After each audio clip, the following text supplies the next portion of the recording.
Beautiful people, you're listening to Independent 7. ICPC begins a probe of Malami over alleged corruption, abuse of office. Now, the details in full.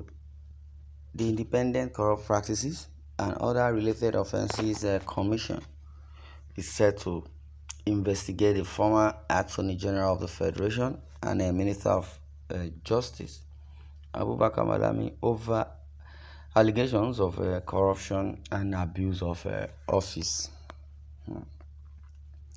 The ICPC made this known in a memo dated July 19, 2023 and signed by the Commission's petition registrar, HSF Folaranmi, in acknowledgement of a petition sent by a Nigerian-based non-governmental organization, Human and Environmental Development Agenda, HEDA. Oh man. Now, according to SR reporters, the memo reads, I am directed to acknowledge the receipt of your petition on the above subject and to inform you that necessary action is being taken on the matter.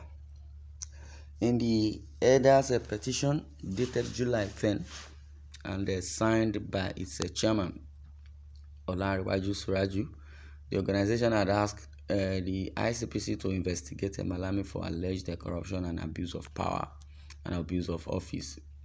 The petition read in part, this petition is submitted to bring to your attention and demand an investigation into allegations of corruption and abuse of office against the former Attorney General of the Federation and Minister of Justice, Mr. Abubakar Malami, Senior Advocate of Nigeria also.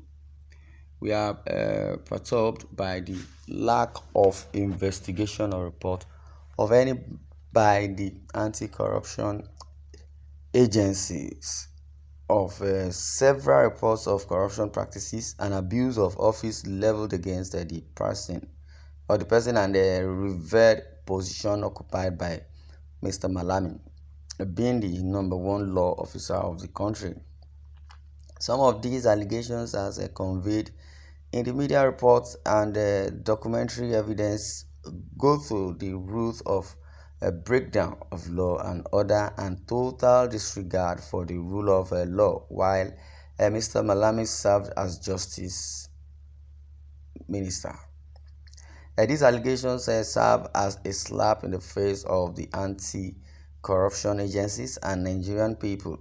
The failure to respond to many of these allegations presents the agencies before the ordinary citizen as toothless anti-corruption bodies and further bodies affected public officers. Now, below are but a few of several corruption allegations against Mr. Abubakar Malami. On the second day of May 2022, it was widely reported by various news outlets that Attorney General of the Federation and Minister of Justice Abubakar Malami, Senior Advocate of Nigeria, distributed 30 car gifts worth over 1 billion naira to his supporters in Kebbi State. Wow. The car gifts included 14 Mercedes-Benz, 8 Prado SUVs, 4 Toyota Hilux, and 4 Lexus LX SUV. Beneficiaries of the car gift, as reported by Premium Times, were social media influencers, executive members of Mr. Malami's foundation and women support groups, 2 illegal auctioning of sea vessels holding crude oil seized by the federal government, violating Section 31(2) and 4 of the EFCC Act 2004 and assuming the role conferred on the Economic and Financial Crimes Commission as reported by the Cable newspaper on the 13th July 2020. The AGF also authorized the sale of these vessels by companies under EFCC prosecution for similar offense of illegal bunkering, and this action was admitted by the Attorney General of Federation through his media assistant, pleading a presumption of innocence on the part of the accused. Yes, on the part of the accused. And in a case being prosecuted uh, and by the federal government through the EFCC. But the ones that baffled me most is um, the gift price he gave. He said below are but a few of several corruption allegations against Mr. Abubakar Malami. On the second day of May 2022, it was widely reported by various news outlets that the Attorney General of the Federation and Minister of Justice Abubakar Malami, Senior Advocate of Nigeria, distributed 30-car gifts worth over 1 billion naira to his supporters in Kebbi State. The car gifts included 14 Mercedes-Benz, 8 Prado SUVs, 4 Toyota Hilux, and 4 Lexus LX. Beneficiaries of the car gift, as reported by Premium Times, were social media influencers, executive and members of Mr. Malami's foundation, and women's support group. Two illegal auctioning of sea vessels holding crude oil seized by the federal government, violating Section 31 of 2 and of 4 of the EFCC Act 2004, and assuming the role conferred on the Economic and Financial Crimes Commission, as reported by the Cable newspaper on the 13th July 2020. The AGF, Attorney General of the Federation, also authorized the sale of these vessels by companies under EFCC prosecution for similar offense of illegal bunkering, and this auction was admitted by the AGF through his media assistant, pleading presumption of innocence on the part of the accused in a case being prosecuted by the federal government through the EFCC.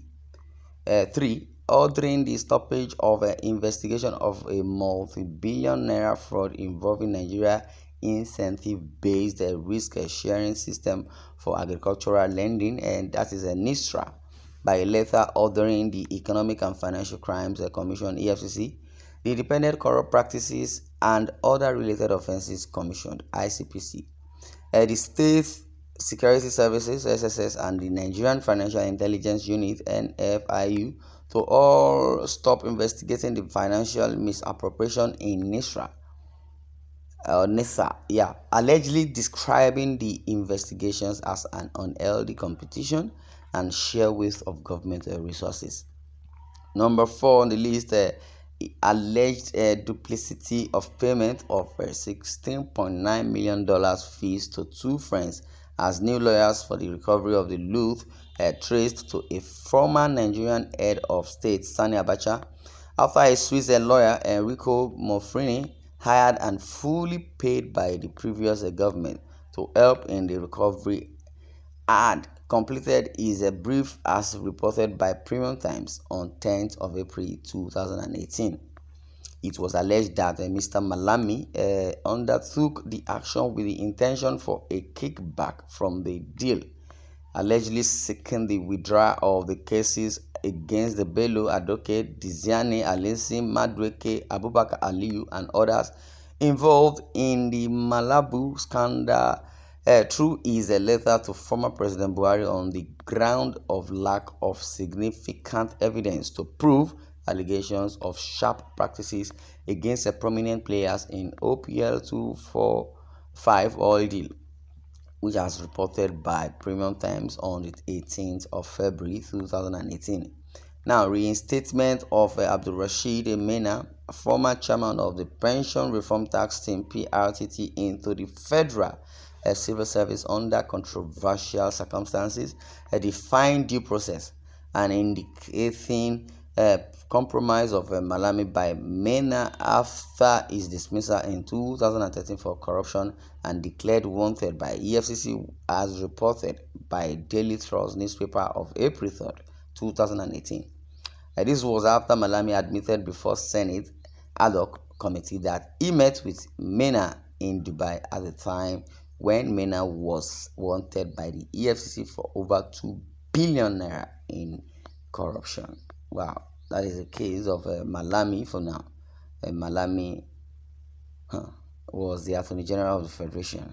Well, this one I'm going to draw the curtain. I'd like you to share your views in the comment section. Thanks for listening and God bless you.